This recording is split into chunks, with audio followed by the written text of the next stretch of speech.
မင်္ဂလာပါခင်ဗျာကျွန်တော်တို့ပုံမှန်စီစဉ်တင်ဆက်နေကြ Success Talk အစီအစဉ်လေးစီစဉ်တင်ဆက်ဖို့အချိန်ကြာလာပြန်ပါပြီဒီတစ်ပတ်မှာတော့ကျွန်တော်အနေနဲ့ဆွေးနွေးလို့ကတော့ခေါင်းစဉ်လေးကအရန်ရိုးရှင်းပါတယ်ဘယ်လိုရောင်းမလဲဆိုတဲ့ခေါင်းစဉ်ဖြစ်ပါတယ် Sales အယောင်းဆိုတာဟာလူတိုင်းနဲ့ဆိုင်ပါတယ်မိတ်ဆွေအနေနဲ့လူလောကထဲမှာနေထိုင်နေတဲ့လူတစ်ယောက်ဆိုရင်မိတ်ဆွေအနေနဲ့လောကကြီးကိုတစ်ခုခုရောင်းနေဖို့လိုပါတယ်မိတ်ဆွေရဲ့ဘဝရည်တည်မှုအတွက်တစ်ခုခုမရောင်းနေရင်မိတ်ဆွေကလောကထဲမှာရည်တည်လို့မရတော့အကယ်၍မိတ်ဆွေဟာစတိုးဆိုင်ပိုင်ရှင်တို့ပြောရင်မိတ်ဆွေဒီပစ္စည်းတွေကိုရောင်းနေပါတယ်စာရေးဆရာတယောက်ဟာသူ့ရဲ့စာပေ service ကိုသူ့ရဲ့ပြည်သူလူထုကိုရောင်းနေတာဖြစ်ပါတယ်ရုပ်သံလိုင်းတွေဟာ content တွေကိုပြည်သူလူထုရောင်းနေတာဖြစ်ပါတယ်နိုင်ငံရေးသမားဆိုတာကနိုင်ငံရေးရမဲ vote တင်ရဖို့အတွက်ပြည်သူလူထုကိုအမြဲတမ်း present လုပ်နေရပါတယ်အဲ့တော့ bad professional မဆိုကျွန်တော်တို့ဟာတခုခုရောင်းနေဖို့လိုပါတယ်ဒါကြောင့်မလို့ဘဝမှာအောင်မြင်ဖို့ဆိုရင်မိတ်ဆွေအတွက်အလိုအဆုံးအရေးအချင်းဒီ sales skill ရောင်းတဲ့အရေးချင်းဟာအရန်အရေးကြီးပါတယ်မိတ်ဆွေကိုမိတ်ဆွေဘလို့ရောင်းမလဲဒါနဲ့ပတ်သက်ပြီးကျွန်တော်ဒီထဲမှာတချို့သောနီလန်းလေးတွေကိုကျွန်တော်ဒီ program လေးထဲမှာအချိန်ရသလောက်ကျွန်တော်တင်ပြပါမယ်ပထမဦးဆုံးအယောင်းနဲ့ပတ်သက်ရင်အရေးကြီးဆုံး rules တွေ law of reciprocity ဖြစ်ပါတယ် what is reciprocity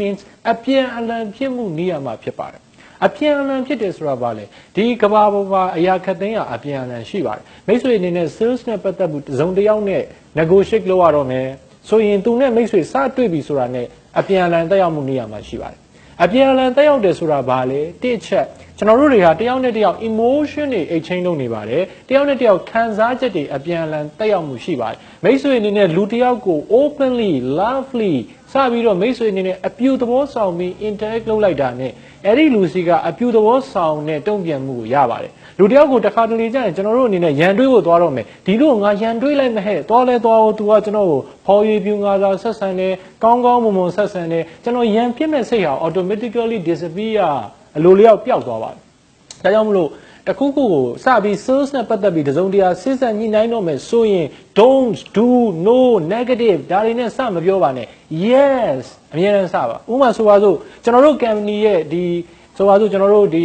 container ကြီးတစ်ခုပြတ်သွားတယ် container company တစ်ခုကကျွန်တော်စီပို့ရမယ် container တစ်ခုကိုသူမပို့နိုင်ဘူးသူနဲ့ကျွန်တော် negotiate စလုပ်ရတော့သူတို့ဒီကျွန်တော်ကိုယော်ပေးရမယ်အဲ့ဒီ sales representative နဲ့ကျွန်တော် company နဲ့ကျွန်တော်စကားပြောမယ်မင်းတို့ငါ့ကိုယော်ပေးရမယ်လို့ပြောလိုက်တာနဲ့ no သူစပြောတော့ it's a law of reciprocity တင်က negative နဲ့စရင် negative ပဲရအဲ့တော့စတွေ့တာနဲ့သူ့ကိုကျွန်တော်ဗာပြောမလဲ no လို့စမပြောနဲ့ please ask a question right question မှန်ကန်တဲ့မေးခွန်းတွေမေးနိုင်မှုဟာမိတ်ဆွေရဲ့ sales professionals အတွက်အရန်ရေးကြည့်ပါတယ်ကျွန်တော်စမေးလိုက်မယ်ခင်ဗျားတို့ဘလို့ဖြစ်တာလဲဟာဘလို့ဖြစ်တာလဲ तू ကပြောလိမ့်မှာဟာဟုတ်တယ်ဗျာကိုလင်းတိုင်းညက weather မကောင်းဘူးဟာဒါဘလို့ဖြစ်သွားတယ်ကျွန်တော်ဗာပြောမလဲဟုတ်တာပေါ့ရာသီဥတုမကောင်းဘူးလ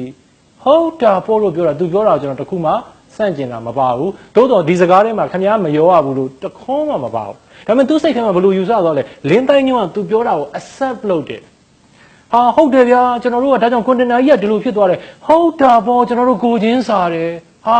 သူ့စိတ်ထဲမှာလင်းတိုင်းညွန့်ကသူ့ကို accept လုပ်တယ်ကျွန်တော်တို့သူ negative ပြန်ပြောဖို့ဟာသူ့အတွက်တဖြည်းဖြည်းကျွန်တော်မလုပ်နေလဲ decrease လုပ်နေမှန်ပါတယ်ကျွန်တော်ကိုချင်းစားပါတယ်လူချင်းမတို့ကုမ္ပဏီဖြစ်နေတာကိုကျွန်တော်နားလဲပါတယ်ဒါပေမဲ့ယော်တော့ယော်ပေးပါဦးအဲ့ဒီအချိန်ကျတော့သူကျွန်တော်ကိုညင်းနိုင်စွမ်းအတက်နိုင်ဆုံးနေသွားမှာဖြစ်ပါတယ်ဒါကြောင့်မလို့မိတ်ဆွေတို့အနေနဲ့လောကမှာ law of reciprocity ဆိုတာဟာ emotion တွေအပြန်အလှန်တက်ရောက်မှုရှိတာမဟုတ်ပါဘူး things အရာဝတ္ထုတွေပါအပြန်အလှန်တက်ရောက်မှုရှိပါတယ်ဥပမာဆိုပါစို့ကျွန်တော်တငယ်ချင်းတယောက်မန္တလေးကနေလေရင်နဲ့ရန်ကုန်ရောက်လာတယ်သူရန်ကုန်မှာသုံးဖို့ကားမရှိဘူးကျွန်တော် driver နဲ့ကျွန်တော်ကားကိုသူ့ကိုငှားပေးလိုက်တယ်ကျွန်တော်မန္တလေးကိုပြန်သွားတယ်ကျွန်တော်လေရင်နဲ့သွားတယ်သုံးဖို့ကားမရှိဘူးသူ့စီကကျွန်တော်ပြန်ငှားလို့ရတယ်ဒါကြောင့် law of reciprocity အပြန်အလှန်ဖြစ်မှုနေရာမှာဆိုတာ emotion စိတ်ခံစားမှုတွေလည်းအပြန်အလှန်ဖြစ်ပါတယ် things အရာဝတ္ထုတွေလည်းအပြန်အလှန်သွားနေတာဖြစ်ပါတယ်သင်ရဲ့ sales လုပ်ငန်းမှာသင်ကိုသင်ပဲဖြစ်ဖြစ်သင်ရဲ့ဝန်ဆောင်မှုပဲဖြစ်ဖြစ်သင်ရဲ့ကုန်ပစ္စည်းပဲဖြစ်ဖြစ်ရောင်းပြီဆိုရင် law of reciprocity အပြန်အလှန်ဖြစ်မှုနေရာမှာကိုသုံးဖို့မမေ့ပါနဲ့အယောင်းနဲ့ပတ်သက်ရင် sales နဲ့ပတ်သက်ရင် sales strategy တွေအယောင်းမဟာဗျူဟာတွေနဲ့ပတ်သက်ရင်နောက်ထပ်အရေးကြီးတဲ့နေရာမှာတစ်ခုကတော့ price and terms price versus terms ဒီ theory ဖြစ်ပါတယ်ဈေးနှုန်းဒီ condition မဟုတ်ပါဘူး price အမြဲတမ်း customer တွေဒီ price ကိုပဲစဉ်းစားပါတယ် sales professional တွေဒီ price ကိုပဲစဉ်းစားပါတယ် sometimes price ကိုကစားလို့မရတော့ရင် you can adjust your condition terms ဒါတွေကိုစဉ်းစားလို့ရပါတယ် conditions and terms အခြေအနေဆိုတာပါလေဥပမာဆိုပါစို့ကျွန်တော်ဘောပန်ဟာ9သိန်းတန်တယ်ဒီဘောပန်ကိုလူတစ်ယောက်က300ပေးမယ် price is attractive သိပြီးတော့ဆွဲမဆရာကောင်းတဲ့ဈေးနှုန်းနဲ့9သိန်းတန်တော့300ပေးတာလေကျွန်တော်ရောင်းကျင်ပါလားရောင်းကျင်တာပေါ့တိတ်ကိုရောင်းကျင်တာပေါ့ခင်ဗျာ9သိန်းကိုတကယ်300ပေးမှတော့ price က300သေးကြတယ်နော်သေးကြတယ်ကိုလင်းတိုင်းဟာမိုက်တယ်ဗျာရောင်းမယ်ခဏနေပါဦး terms and conditions ဆိုကြည့်ပါဦးဟုတ်ပြီ300 terms and condition ကပါလေ10နှစ်ကို1000နှုန်းနဲ့ငွေချေမယ် no မရောင်းတော့ဒါဒီဈေးနှုန်းနဲ့ condition price and condition terms မတူပါဘူးတခါတလေမှာတင်းရဲ့ဝယ်သူတွေက very price sensitive customer ဈေးနှုန်းကို sensitive ဖြစ်တဲ့ customer ဆိုရင်တင်းဈေးကိုဘာမှသွား adjust မလုပ်ပါနဲ့တော့ terms and conditions ကိုကစားပါဒါကြောင့်မလို့ higher purchase ကောက်အကျွေးနဲ့ဝယ်ရဆိုရင်လက်ငင်းဝယ်ရင်300တန်တဲ့ကအကျွေးနဲ့ဝင်320ဖြစ်ခြင်းဟာ terms and conditions ရဲ့အာနိသင်ဖြစ်ပါတယ်ဒါကြောင့်မလို့လူကြီးမင်းတို့ရဲ့ sale offer တွေဆို package လုပ်တဲ့အခါမှာ terms and condition အရင်အရေးကြီးပါတယ်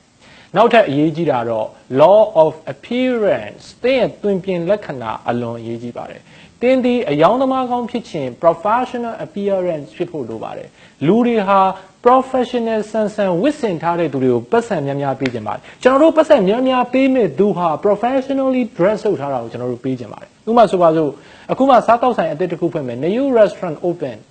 ကျွန်တော်မျိုးထဲမှာအခုစားတောက်ဆိုင်အသစ်တစ်ခုဖွင့်မယ်ဒီစားတောက်ဆိုင်ရဲ့ class ကိုလည်းကျွန်တော်မသိသေးဘူး rank လည်းကျွန်တော်မပေးရသေးဘူးအဲ့ဒီစားတောက်ဆိုင်ကိုကျွန်တော်သွားစားမယ်ကျွန်တော်ထိုင်လိုက်တယ်ကျွန်တော်ဘာကိုခေါ်လဲ waiter ကိုခေါ်လိုက်တယ် waiter လာတယ်စွတ်ကျယ်လက်ပြက်နဲ့ waiter ဂျင်းမောင်းပြီးပေါက်ပြဲနေအောင်ဝတ်ထားတယ်ကျွန်တော်အဲ့ဒီ waiter ကိုမြင်လိုက်တာနဲ့ဒီ hotel standard ကိုကျွန်တော်တတ်မှတ်လိုက်တယ်ကျွန်တော် tip တောင်မပေးတော့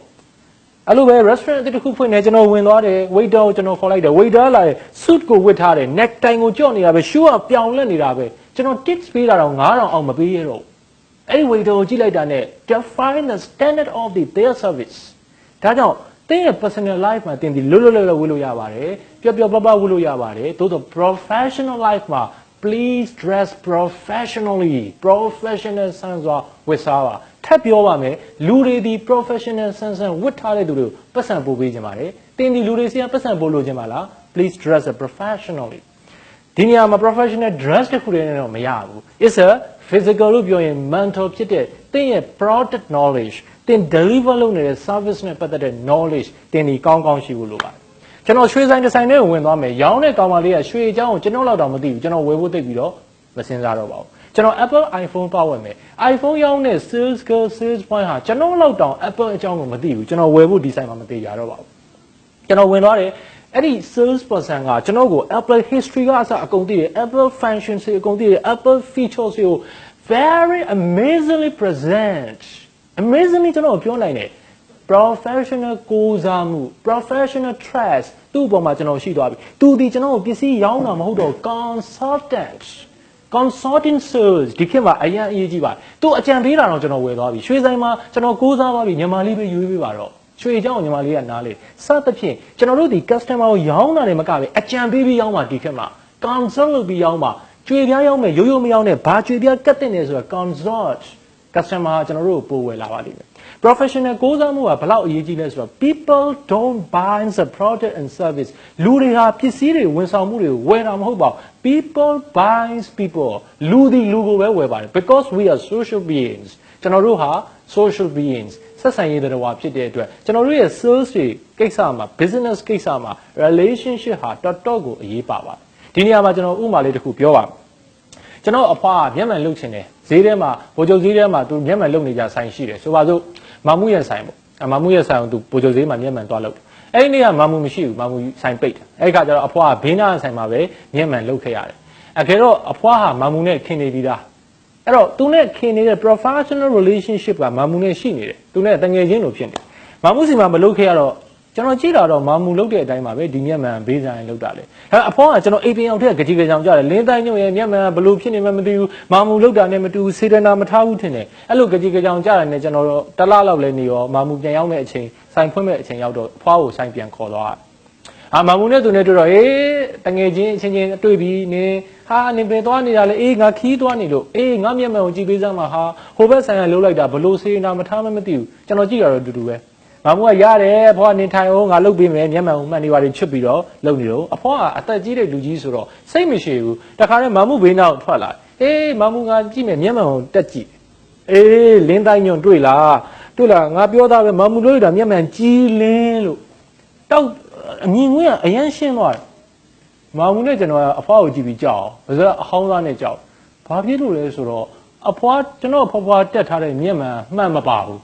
Ma Pilta. It's a professional trust. I don't see how when you say like they do mean yoga the web it's a professional trust. Professional trust are alone easy. That don't dressing Gong with how I know me out. They software like broader knowledge of Gong Dibu. Please put your passion in your work. They a look at my say